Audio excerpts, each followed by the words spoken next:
Your house has been listed for months. You're losing money every single day and you just need to sell. But instead, you're bleeding. An offer finally comes in. You take it. You think the nightmare is over, but it's not.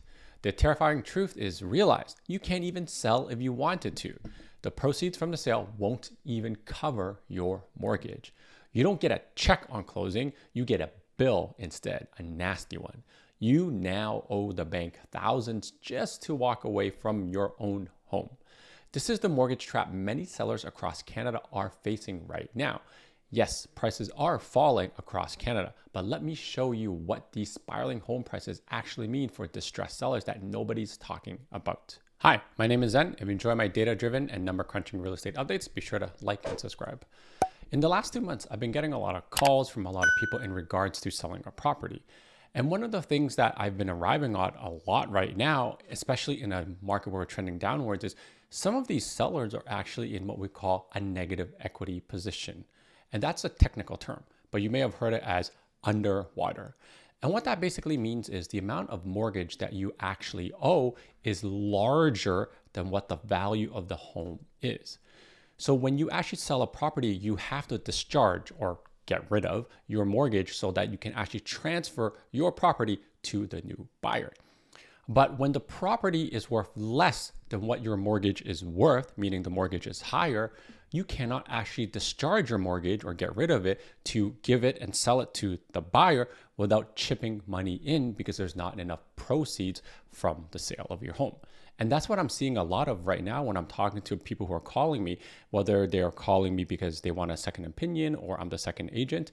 And they have to unfortunately hear the sad truth where even if they sell right now, from what I can see in the market, they may not have enough money to discharge it. And it's very, very sad to see this because going from peak of the market to now, we have seen prices drop 25%.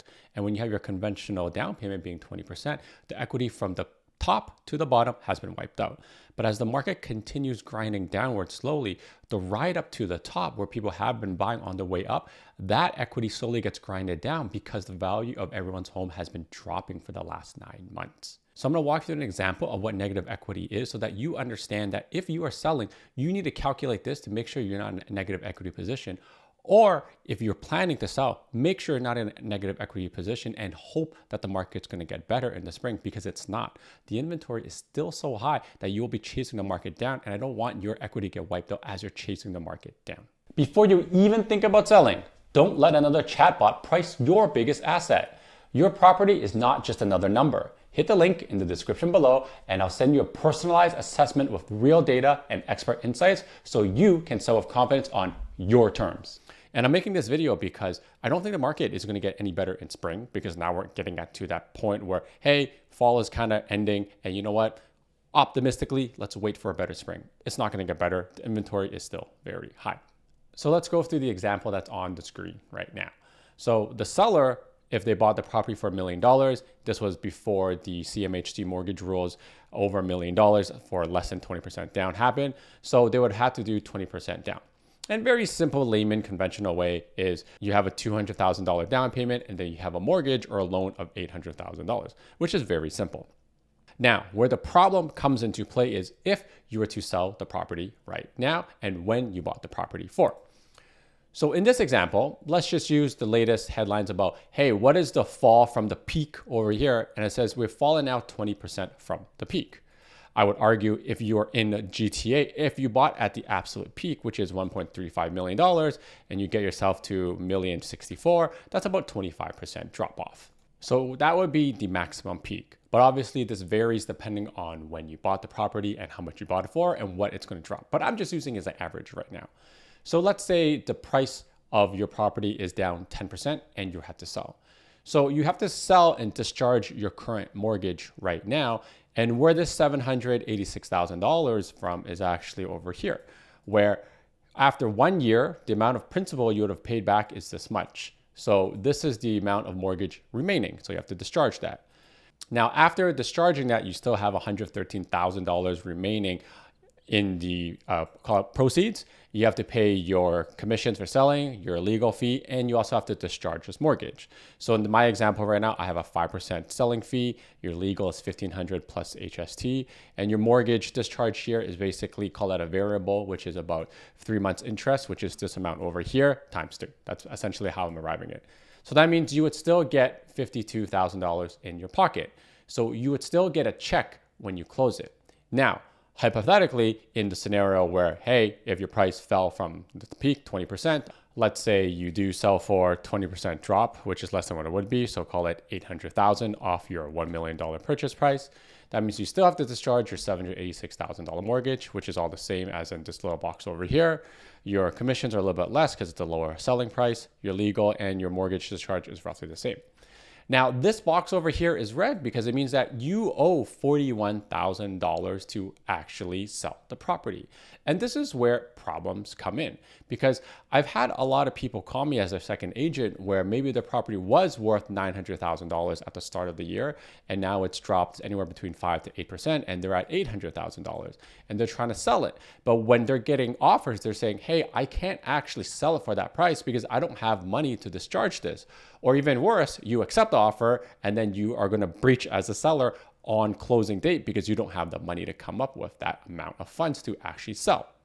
And here's the problem that I'm seeing more and more, where a lot of people are hoping that the market's going to rebound in hopes that they don't have to pay or cut this check for $41,000. But that's the wrong frame of mind, because when I'm talking to a lot of people, unless they accept reality, a lot of them are still hoping that maybe the market is going to become better. So let's go through a scenario where, we have the 25% drop where we saw from over here to here. What if it's that high? So now what's going to happen is if, say, it goes 25% drop, you're now selling your property for $750,000. That means you still have to charge the same amount of mortgage. Your commission is going to be a little bit less. You still have the legal, and then you still have your mortgage discharge, which means now you're owing more money and you have to cut even a larger check. So you're kind of digging yourself into a bigger and bigger hole just by hoping the market's going to get better, because you don't want to accept facts that, hey, you should sell your property and actually have to cut the check. Because what's going to happen is until the market rebounds, you're going to have to make a decision as a seller on whether you're going to be carrying this property or going to cut a check. And this is where I even find buyers getting frustrated, because when you have a buyer want to say, hey, I'm going to pay you fair market price for this, but the seller's not accepting a fair market price, sometimes I actually find it's because the mortgage is too high and they can't accept something lower. So in these situations, when I'm trying to explain it to the seller, I'm like, well, if you do not want to cut the check, whether for $41,000 or $89,000 or even more in the future, you're basically going to have to be stuck with the bill of carrying this thing for a negative amount. And this is a very key component where I am seeing a lot of properties, whether freehold or condo, move towards the rental space because the math just makes more sense. And the idea of losing money on your real estate investment just doesn't work, because some people, I think, have accepted the fact that, hey, I may lose the money I've invested into the property, but it stings even more when you have to cut a check to lose even more money on top of what you already invested into the property. So a lot of the times the conversation becomes talking about, hey, what is it going to cost to carry the property? So in this $1 million example, it would be in a house. If you did have the mortgage at 30 years, your payment at 4.25% is going to be about $4,000, give or take. So after taxes and property insurance, you can rent the property out for $4,200. Now, here's where the math comes in. When I present this to the seller, they're like, well, at the end of the day, if every single month I am only paying $310, I might as well just hold on to it, because the idea of losing $310 a month slowly is way better than losing 5 figures right away and you have to cut a check for that.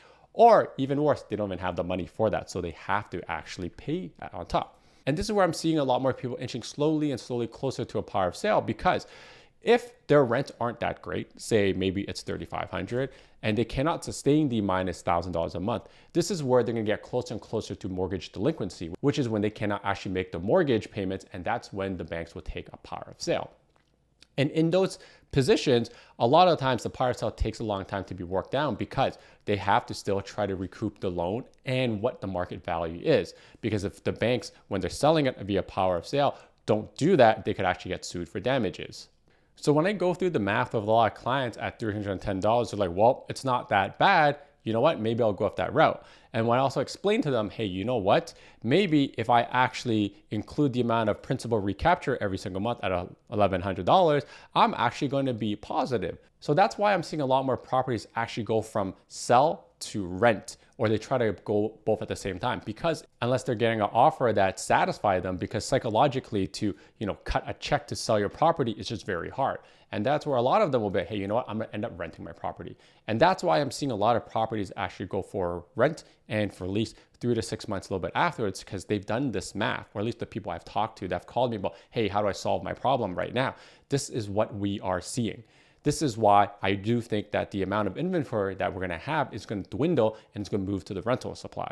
So what's going to happen over time is this seller or landlord is subsidizing the tenant so that they don't have to cut a check or lose additional money because of the way the market is right now.